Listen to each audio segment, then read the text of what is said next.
Good morning friend, मैं सुप्रिया स्वागत करती हूँ आपका रिकॉर्ड एग्जाम में।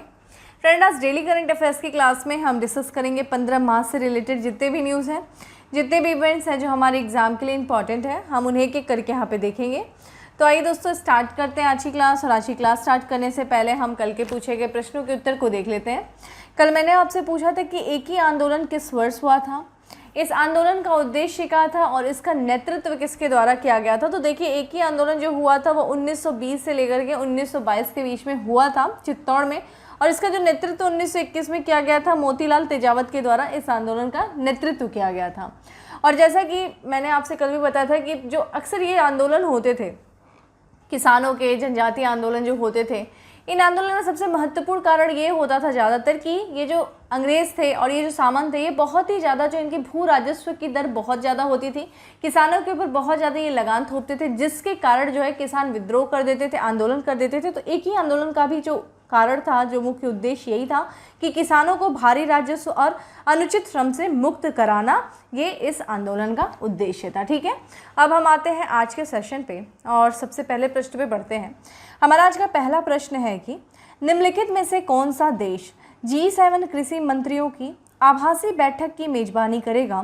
जापान, यूनाइटेड किंगडम, जर्मनी या फिर France? Correct answer is C. ठीक है, जर्मनी करेगा G7 कृषि मंत्रियों की आभासी बैठक की मेजबानी। जैसा कि यहाँ पे जो जर्मन सरकार है वो वैश्विक खाद्य सुरक्षा पर रूस और यूक्रेन के बीच संघर्ष के निहितार्थों का पता लगाने के लिए G7 मंत्रियों की एक आभासी बैठक आयोजित करेगा। जैसा कि आप जानते हैं, रूस और यूक्रेन के बीच में युद्ध छिड़ा हुआ, और इस युद्ध का जो प्रभाव है वो खाद्य सुरक्षा पे कितना है, इसका आकलन लगाने के लिए जर्मन की सरकार के द्वारा G7 मंत्रियों की आभासी बैठक का आयोजन किया जा रहा है। और जर्मनी के कृषि और खाद्य मंत्री सैम जदेमीर के अनुसार बैठक में खाद्य बाजारों को स्थिर करने के तरीकों पर भी ध्यान दिया जाएगा। ठीक है, सरकार के अनुसार वैश्विक खाद्य सुरक्षा पर रूस के यूक्रेन के आक्रमण के प्रभाव और खाद्य बाजारों को सर्वोत्तम रूप से स्थिर रखने के तरीकों को संबोधित करने के लिए जर्मनी G7 से कृषि मंत्रियों की एक आभासी बैठक आयोजित करेगा। ठीक है, जैसा कि जब भी कोई युद्ध होता है तो उसका प्रभाव देखा जाए हर क्षेत्र पर पड़ता है, और बहुत सारा जो महंगाई बढ़ने की बहुत सारा चांसेस होती है, और खाद्य सुरक्षा पर भी उसका बहुत ज़्यादा असर पड़ता है। तो चूँकि इस तरीके के ये जो खाद्य सुरक्षा है, खाद्य बाजार में जो मूल्य है, हर एक चीज़ जो स्थिर रहे, इस सब चीज़ों को ध्यान में रखते हुए ये G7 जो कृषि मंत्रियों की बैठक है, इसको बुलाई गई है। किसके द्वारा? देखा जाए तो जर्मनी के द्वारा इस बैठक के आयोजन किया जा रहा है। ठीक है, ध्यान रखिएगा। और चूंकि हम G7 ग्रुप 7 की बात करें तो ये एक देखा जाए अंतर सरकारी संगठन है, और इसका जो गठन हुआ था 1975 में इसका गठन किया गया था। वर्तमान में जो है इसमें 7 सदस्य देश हैं। इसके पहले G8 था, लेकिन रूस ने जब क्रीमिया को हड़पा तो उसके बाद इसको हटा दिया गया था, रूस को अलग कर दिया गया था। वर्तमान में देखा जाए United kingdom, Canada, France, Germany, Italy, Japan और अमेरिका जो है इसका सदस्य है। चूँकि अक्सर आप देखते होंगे किसी भी संगठन का मुख्यालय होता है, लेकिन हमने G20 का भी देखा, कोई जो है ऐसा कोई निश्चित मुख्यालय नहीं है। उसी तरीके से G7 का भी कोई औपचारिक संविधान नहीं है, ना ही कोई इसकी निश्चित मुख्यालय है। ठीक है, ध्यान रखिएगा। यहाँ पे ऐसे जो है प्रश्न बन जाते हैं, कभी आपको कथन दे देगा कि इसमें जो है G7 का मुख्यालय यहाँ पे है, और इसमें नीचे एक और ऑप्शन दे देगा कि इनमें से कोई नहीं। तो ध्यान रखिएगा, G7 का कोई मुख्यालय नहीं है। और देखिए, पिछले वर्ष यानी कि वर्ष 2021 में G7 का जो ठीक है लीडर्स समिट हुआ था, कौन सा हुआ था? 47वां जो लीडर्स समिट हुआ था, कहाँ पे हुआ था? यूनाइटेड किंगडम में कार्नवाल में जो है इसका सम्मेलन किया गया था, 47वां G7 लीडर्स समिट का। ठीक है, कमेंट बॉक्स में आंसर करिए अगर आपको पता हो, या फिर इसको कि 48वां जो है G7 शिखर सम्मेलन का आयोजन कहाँ पे किया जाएगा, किस देश के द्वारा इसकी मेजबानी की जाएगी। आते हैं अगले प्रश्न पे, और हमारा अगला प्रश्न है कि हाल ही में जारी freedom of the world 2022 report में भारत को कितना स्कोर मिला है? 55, 66, 60 या फिर 70? करेक्ट आंसर इस बी है, 66। यहाँ पे जो है 66 स्कोर मिला है। ये freedom of the world 2022 report में भारत को ये स्कोर है। तो ये देखिए, अमेरिका की एक NGO है जिसका नाम है फ्रीडम हाउस, उसके द्वारा freedom in the world 2022 report जो जारी किया गया है, उसका शीर्षक देखिए क्या है? The global expansion of authoritarian rule शीर्षक वाली रिपोर्ट को राजनीतिक अधिकारों और नागरिक स्वतंत्रता का आकलन करती है। ठीक है, तो ये एक तरीके से जो वहाँ के किसी देश के जो नागरिक हैं उनको कितना जो है राजनीतिक अधिकार मिल रहा है, कितनी उनको स्वतंत्रता मिल रही है, इन सब का आकलन ये रिपोर्ट करती है। और इसमें देखा जाए वर्ष 2022 में भारत को 100 में से 66 स्कोर दिया गया है और इसी के साथ भारत जो है लगातार दूसरे वर्ष जो है भारत को लोकतंत्र और मुक्त समाज के मामले में आंशिक रूप से मुक्त पार्शियली फ्री जो है देश कहा गया है।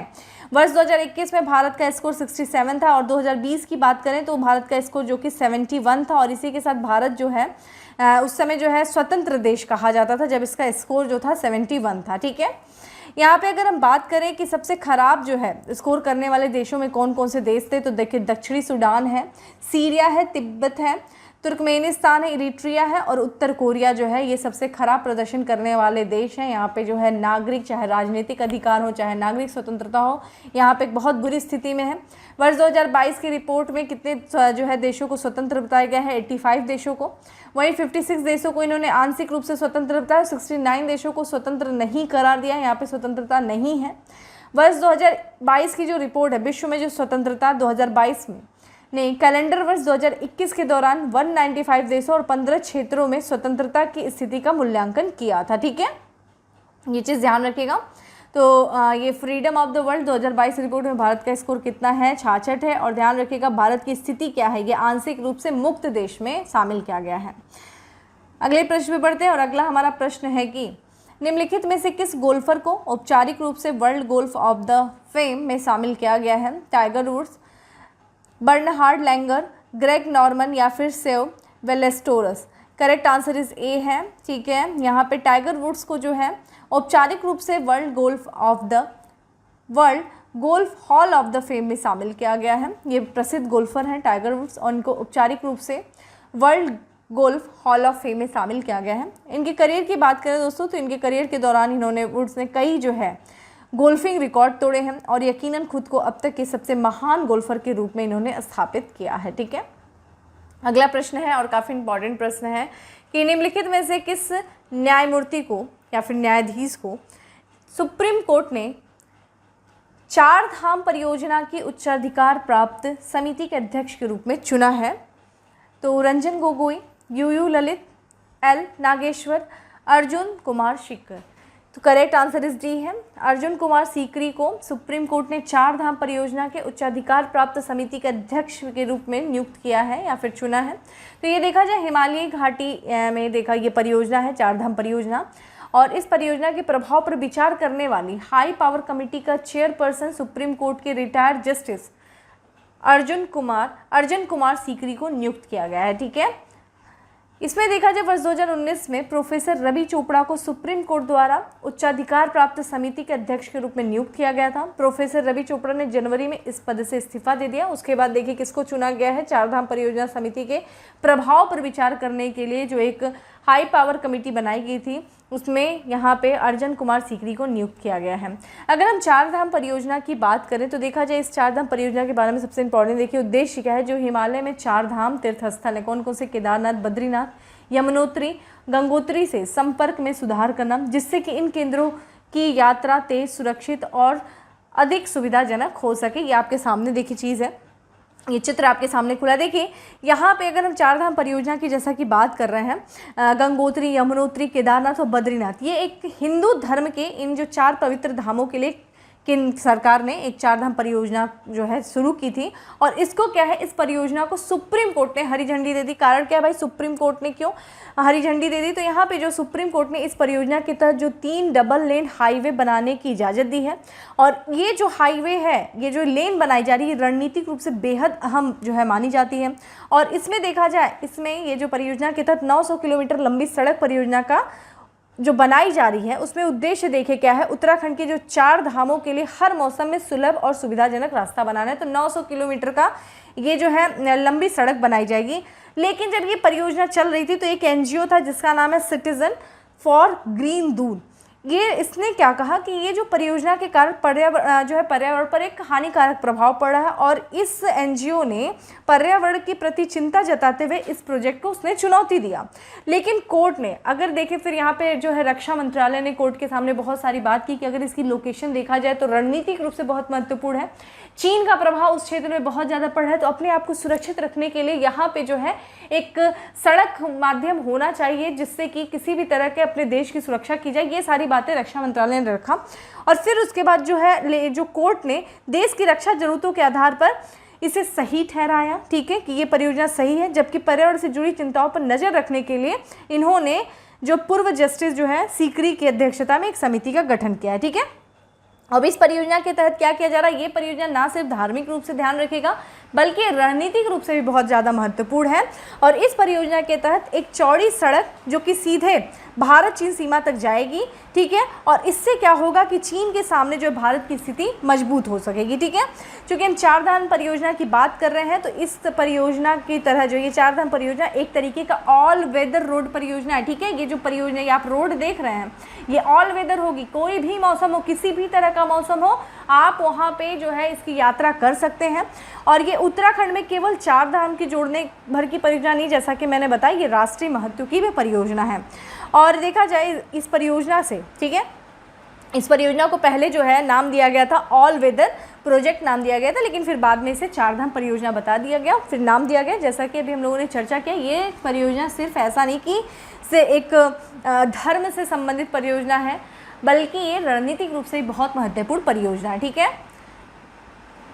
इसमें देखा जाए वर्ष दिसंबर 2021 में उत्तराखंड के चार धाम हाईवे प्रोजेक्ट के तहत भारत चीन सीमा के पास बनी सड़कों को डबल करने के लिए सुप्रीम कोर्ट ने इजाज़त दी थी, ठीक है।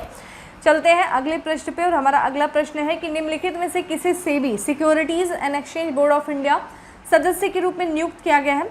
अश्वनी भाटिया, विनोद सिंह, विभोर अस्थाना या फिर Ankit Upadhyay? Correct answer is Ashwani Bhatia को सेबी सदस्य के रूप में नियुक्त किया गया है। और ये देखा जाए कैबिनेट ने इसकी मंजूरी दिया है और ये वर्तमान में देखा जाए तो भारतीय स्टेट बैंक के प्रबंध निदेशक हैं, ठीक है। यहाँ पे देखिए भारतीय SBI होना चाहिए था, सेबी लिखा है, तो भारतीय स्टेट बैंक के ये प्रबंध निदेशक हैं अश्वनी भाटिया। और इनको देखा जाए भारतीय प्रतिभूति और विनिमय board securities and exchange board of India का पूर्णकालिक सदस्य इनको नियुक्त किया गया है। कुछ सूत्रों के अनुसार देखा जाए तो मंत्रिमंडल की नियुक्ति समिति ने अश्वनी भाटिया की सेबी के पूर्णकालिक सदस्य के रूप में उनकी कमान संभालने की तारीख से 3 साल के लिए नियुक्ति की मंजूरी दी है। तो ये 3 साल तक जो है यहाँ पे जो सेबी के पूर्णकालिक के सदस्य रहेंगे अश्वनी भाटिया, जो कि इस समय देखा जाए भारतीय स्टेट बैंक के प्रबंध निदेशक हैं, ठीक है, मैनेजिंग डायरेक्टर हैं। आते हैं अगले प्रश्न पे, उसके पहले देख लेते हैं सेबी के बारे में। तो ये भारतीय प्रतिभूति और विनिमय board securities and exchange board of India की स्थापना देखिए किस वर्ष हुई थी, ये हुई थी 12 अप्रैल 1992 में हुआ था। मुख्यालय देखा जाए तो मुंबई में है और जो इसके कार्यकारी जो है अध्यक्ष हैं एजेंसी के सेबी के वो हैं अजय त्यागी, ठीक है। आते हैं अगले प्रश्न पे और अगला प्रश्न है हमारा कि हाल ही में किस शहर में साहित्य उत्सव का आयोजन किया गया? कोलकाता में, दिल्ली में, चेन्नई में या फिर भोपाल में? करेक्ट आंसर इज बी है, दिल्ली में किया गया है साहित्य उत्सव का आयोजन। तो ये भारत की जो सबसे बड़ी समावेशी साहित्य उत्सव है ये जिसका नाम है साहित्य उत्सव। और ये 10 से लेकर के 15 मार्च तक इसका आयोजन किया जा रहा है, नई दिल्ली में किया जा रहा है। और यह साहित्य अकादमी का साहित्य उत्सव है, ठीक है। साहित्य अकादमी के द्वारा जो है साहित्य उत्सव का आयोजन किया जा रहा है नई दिल्ली में 10 से लेकर के 15 मार्च के बीच में, जो कि अभी चल रहा है, ठीक है। आज इसका लास्ट डे होगा। और ये फेस्टिवल ऑफ लेटेस्ट 2022 जो है ये भारत की आज़ादी की 75वीं वर्षगांठ के लक्ष्य में आयोजित समारोह का ये हिस्सा होगा। इसकी शुरुआत देखिए संस्कृत राज्य मंत्री जिनका नाम है अर्जुन राम मेघवाल के द्वारा अकादमी प्रदर्शनी के उद्घाटन के साथ किया गया है। इस साहित्य उत्सव में जो भारतीय भाषाएं हैं उन भारतीय भाषाओं का प्रतिनिधित्व करने वाले प्रसिद्ध प्रशासक और लेखक भी शामिल हुए। और इस वर्ष जो है साहित्य उत्सव का जो केंद्रित बिंदु है या फिर जिस पर ये केंद्रित है वो है आज़ादी का अमृत महोत्सव, ठीक है। तो ध्यान रखिएगा साहित्य उत्सव का आयोजन किया गया कहाँ पे? दिल्ली में किया गया। ये देखिए साहित्य अकादमी की अगर हम बात कर लेते हैं तो साहित्य अकादमी भारतीय भाषाओं को साहित्य को बढ़ावा देने के लिए एक समर्पित एक संगठन है। तो जितनी भी भारतीय भाषाएं हैं उन भारतीय भाषाओं को मतलब उसमें जो है साहित्य को बढ़ावा देने के लिए साहित्य अकादमी का गठन किया गया था। और इसका गठन किया गया था 12 मार्च को 1954 में किया गया था। मुख्यालय देखिए रविंद्र भवन दिल्ली में है। आप मुझे बताइए कि हमारे संविधान में कितनी भाषाएं हैं, ठीक है, जो आपके, ठीक है। तो आप मुझे संविधान में बताइए कि संविधान की अनुसूची 8 में कितनी भारतीय भाषाओं को शामिल किया गया था और मूल रूप से जब संविधान बना था तो कितनी भारतीय भाषाओं को शामिल किया गया था। और मतलब सबसे आखिरी बार किस भाषा को शामिल किया गया था बताइए। तो ये देखिए अनुसूची मैंने बता ही दिया कि किस अनुसूची में जो है भारतीय भाषाओं को लेके, देखिए अनुसूची 8 में जो है कितनी भारतीय भाषाओं को शामिल किया गया, ध्यान रखिएगा। ठीक है, मुझे आंसर करिए। आते हैं अगले प्रश्न पे, और अगला प्रश्न है कि निम्नलिखित में से किसके द्वारा पूसा कृषि विज्ञान मेला 2022 का आयोजन किया गया है? अमित शाह के द्वारा, पीयूष गोयल के द्वारा, नरेंद्र सिंह तोमर के द्वारा या फिर राजनाथ सिंह के द्वारा? तो इसका करेक्ट आंसर बताइए क्या है? सी है। ठीक है, नरेंद्र सिंह तोमर के द्वारा किया गया है।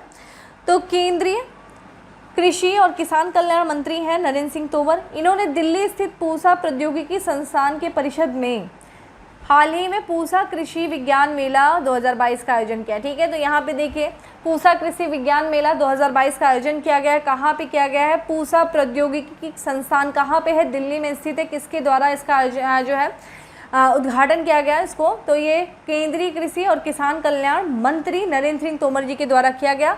इस कार्यक्रम की देखिए मुख्य थीम क्या थी? तकनीकी ज्ञान के माध्यम से आत्मनिर्भर किसान। ठीक है, मेले का आयोजन जो किया जा रहा है किसके द्वारा? भारतीय कृषि अनुसंधान संस्थान के द्वारा इस मेले का आयोजन किया गया। ठीक है, तो किसमें? पूसा कृषि विज्ञान मेले का आयोजन कहाँ किया जा रहा है? दिल्ली में किया जा रहा है। इसका उद्घाटन नरेंद्र सिंह तोमर ने किया है। आते हैं अगले प्रश्न पे, और हमारा अगला प्रश्न है कि भारत के सबसे बड़े तैरते सौर ऊर्जा संयंत्र का संचालन किस राज्य में किया गया? मध्य प्रदेश में, तेलंगाना में, तमिलनाडु में या फिर कर्नाटक में? करेक्ट आंसर सी है, तमिलनाडु में किया गया है भारत के सबसे बड़े सौर ऊर्जा संयंत्र का संचालन। तो तमिलनाडु के मुख्यमंत्री हैं एम.के. स्टालिन ने। इन्होंने 150.4 करोड़ रुपए की लागत से निर्मित भारत के सबसे बड़े तैरते सौर ऊर्जा संयंत्र का उद्घाटन किया है। ठीक है, तो तमिलनाडु के मुख्यमंत्री के द्वारा किया गया है भारत के सबसे बड़े तैरते सौर ऊर्जा संयंत्र का उद्घाटन। लागत देखिए 150.4 करोड़ की लागत की ये परियोजना थी। ये संयंत्र है। इस संयंत्र को किसके परिसर में स्थापित किया गया या फिर किसके द्वारा इसका निर्माण किया गया है? तो ये जो ऊर्जा संयंत्र है ये तमिलनाडु के थुत्तीकुड़ी में स्थित है, और इसकी स्थापना देखिए वहाँ की तमिलनाडु के एक उर्वरक निर्माता कंपनी जिसका नाम है southern petrochemical industry corporation limited, उसके द्वारा किया गया है। और इसका कंपनी का देखिए मुख्यालय चेन्नई में है। इस प्लांट से उम्मीद की जा रही है कि ये सालाना 42.0 मिलियन यूनिट बिजली पैदा कर सकता है। और इस प्लांट की स्थापना का देखिए उद्देश्य क्या है? पर्यावरणीय रूप से स्थायी बिजली का उत्पादन करना और कार्बन फुटप्रिंट को कम करना, ये इस जो है प्लांट का उद्देश्य है। तो भारत का सबसे बड़े तैरते सौर ऊर्जा संयंत्र की स्थापना कहाँ पे किया गया? तमिलनाडु में। और ये चीज़ ध्यान रखिएगा किसके परिसर या कहाँ पे जो है कौन सी कंपनी के परिसर में या किसके द्वारा किया गया है? तो southern petrochemical industry corporation limited के द्वारा। ठीक है, चूँकि तमिलनाडु की बात करें तो ये देखिए आपके सामने भारत का नाम मैप है, और सबसे दक्षिण में देखा जाए तो तमिलनाडु है। तमिलनाडु की बात किया जाए तो ये ईस्टर्न साइड स्थित है, और ये देखिए किन किन राज्यों से अपनी सीमा को साझा कर रहा है? तो आंध्र प्रदेश से कर रहा है, और कर्नाटक से और केरल से अपनी सीमा को साझा कर रहा है। और इधर देखिए बे ऑफ बंगाल से इससे समुद्री सीमा लगी हुई है। ठीक है, हिंद महासागर का इसका दक्षिणतम बिंदु है। ठीक है, तमिलनाडु की बात किया जाए तो इसकी राजधानी चेन्नई है, और यहाँ के मुख्यमंत्री कौन है? एम.के. स्टालिन जो है वो तमिलनाडु के मुख्यमंत्री हैं, और यहाँ के जो राज्यपाल हैं एन रवि जो है यहाँ के राज्यपाल हैं। ठीक है, आते हैं अगले प्रश्न में। देखिए कुछ प्रश्नों को, कुछ पिछले महीने के भी प्रश्नों को यहाँ पे शामिल किया गया। कारण ये है कि थोड़ा साथ साथ में रिवीजन भी करते रहिए, तो बीच बीच में हम कभी कभी कुछ पुराने प्रश्नों को भी लाएंगे जिससे कि आपका साथ में रिवीजन भी होता चले। तो यहाँ पे देखिए निम्न में से कौन सी टीम देश की पहली स्पोर्ट्स यूनिकॉर्न बन गई है? Mumbai Indians, Kolkata night Riders, Delhi capital या फिर चेन्नई सुपर किंग्स? ठीक है, करेक्ट आंसर इस डी है। चेन्नई सुपर किंग्स जो है वो देश की पहली स्पोर्ट्स यूनिकॉर्न बन गई है। तो चेन्नई सुपर किंग देश का पहला यूनिकॉर्न स्पोर्ट्स इंटरप्राइज बन गया है। इसके अगर मार्केट कैप की बात किया जाए तो 7,600 करोड़ के उच्च स्तर तक छू गया है, और ग्रे मार्केट ट्रेडिंग देखा जाए तो ये 210 से लेकर के 225 रुपये के प्राइस बैंड में इसकी हिस्सेदारी। ठीक है, अगर हम बात करें जो है इसकी अगुवाई, अगर चेन्नई सुपर किंग की अगुवाई देखिए महेंद्र सिंह धोनी के द्वारा की जाती है, और इस वर्ष यानी कि पिछले वर्ष 2021 में दुबई में जो IPL हुआ था उसमें चौथी बार जो है इसने जो है चेन्नई सुपर किंग ने खिताब जीता था। ठीक है, आते हैं अगले प्रश्न पे, और अंतिम प्रश्न पे चलते हैं कि किस रेलवे जोन में भारतीय रेलवे के पहले गति शक्ति कार्गो टर्मिनल का उद्घाटन किया गया? उत्तर पश्चिम रेलवे जोन, पूर्वी रेलवे जोन, दक्षिणी रेलवे जोन या फिर उत्तर railway zone? Correct answer is B है, पूर्वी रेलवे जोन में भारतीय रेलवे के पहले गति शक्ति कार्गो टर्मिनल का उद्घाटन किया गया है। आइए इसकी व्याख्या देखते हैं। तो पूर्वी रेलवे के आसनसोल मंडल में भारतीय रेलवे के पहले गति शक्ति कार्गो टर्मिनल का उद्घाटन किया गया। ध्यान रखिएगा, आसनसोल मंडल में किया गया पूर्वी रेलवे के। इस कार्गो सुविधा से रेलवे की आय में प्रति माह लगभग 11 करोड़ की वृद्धि की उम्मीद है। भारतीय रेल के आसनसोल डिवीज़न ने गति शक्ति मल्टी मॉडल कार्गो टर्मिनल पर प्रधानमंत्री के गति शक्ति विजन और रेल मंत्रालय की नीति के अनुसार थापरनगर झारखंड में मैथान पावर की एक निजी साइडिंग को सफलतापूर्वक चालू किया है। ठीक है, वहीं अगर हम बात करें कि दिसंबर 2021 में जीसीटी यानी कि गति शक्ति मल्टी मॉडल कार्गो टर्मिनल नीति की स्थापना के बाद से यह भारतीय रेलवे द्वारा चालू किया जाने वाला पहला ऐसा टर्मिनल है। और अगर हम बात करते हैं गति शक्ति की, गति शक्ति जो योजना थी सरकार के द्वारा, इसको देखिए 15 अगस्त 2021 को जो है प्रधानमंत्री के द्वारा इसकी घोषणा की गई थी, जिसे 13 अक्टूबर 2021 को इसे लॉन्च किया गया था, प्रधानमंत्री गति शक्ति योजना को। ये इस योजना की बात करें तो ये 100 लाख करोड़ रुपए की मल्टी मॉडल कनेक्टिविटी के लिए एक राष्ट्रीय मास्टर प्लान परियोजना है। ठीक है, देखिए यहाँ पे बड़ा इंपॉर्टेंट है हमारे लिए गति शक्ति परियोजना। तो गति शक्ति परियोजना की दोस्तों अगर बात किया जाए तो इस योजना का देखिए उद्देश्य बेसिकली क्या है, जिसका उद्घाटन जिसको लॉन्च किया गया था 13 अक्टूबर 2021 को।